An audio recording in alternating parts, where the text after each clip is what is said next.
Wayne, game's coming thick and fast at the moment. Do you have time to really assess Tuesday before you're already looking ahead to the Orient game? Yeah, I think it's important that we do a little bit of a debrief on the Tuesday game. I think that's the only way that you can make improvements in your game, both in and out of possession. But again, it's difficult. Yes, we need to reflect and we need to pick the bones out of the last game, but now it's about parking that once you've done that and now moving on to Saturday. Quick turnaround, obviously, lads were off yesterday, so we've had to wrap a few up in Cornwall today, but now it's all about Saturday.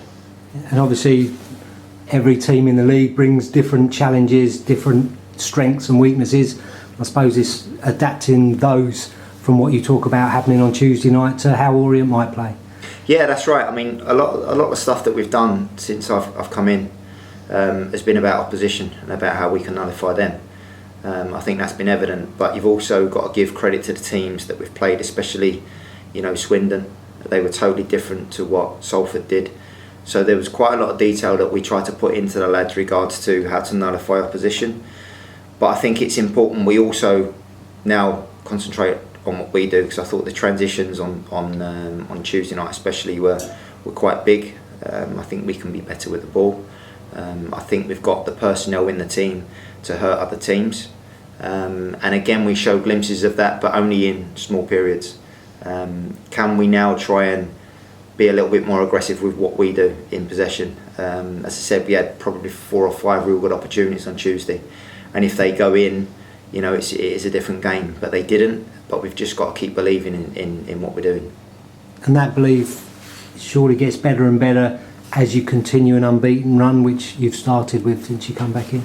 Yeah, of course, it does generate more buy-in from the lads, more belief, more confidence, and the more that you can keep this run going, the more that will add to those things.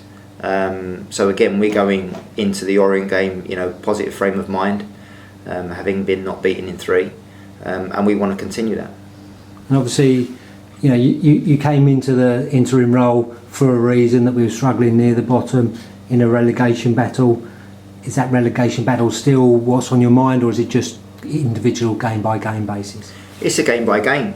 I mean, we need points on the board, of course we do, but there's got to be due diligence that we do on opposition. There's got to be due diligence and debriefs and looking at our own performances after games, and then you concentrate on the next game. You try and put the things that are wrong right in training on the training pitch, so when they step over that white line come Saturday, they know roles and responsibilities.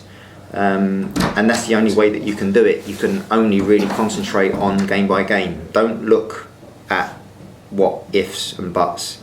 There's no ifs and buts. The most important game for us is Saturday, because it's the next one that comes along.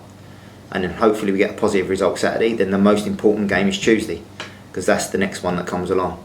And that's the only way you can work. Yeah, I mean, is that something that in your time so far you've tried to instill into the players, or are the players just a little bit less like that?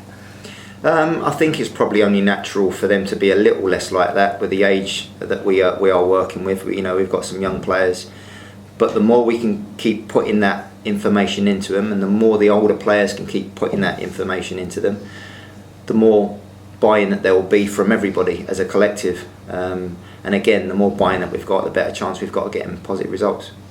And of course, finally, everyone fit and ready to go, Wayne, for the game on Saturday? I hope so.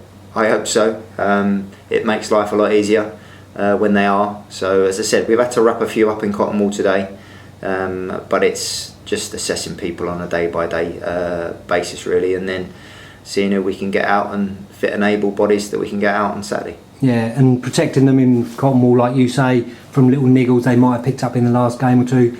But also, I presume, you mentioned on Tuesday about the tiredness of the new players coming in, not having many games, a case of assessing them between each game. It's right, and it's always a difficult balancing act in the fact that, the lads that haven't played many games of late need a little bit of fitness work, but they've also, the demands that we've put on them and the work rate that they've put in, you then have to take your foot off the gas a little bit and say, well, they can't do that, they can't do this. And the object for us and the aim for us is to get them as fresh as we can, as fit as we can, into the next game. But again, you know, it's quick turnaround. It's Saturday, Tuesday again, Saturday, Tuesday. So, you know, it is a balancing act, but ultimately that's what we're in a position to do.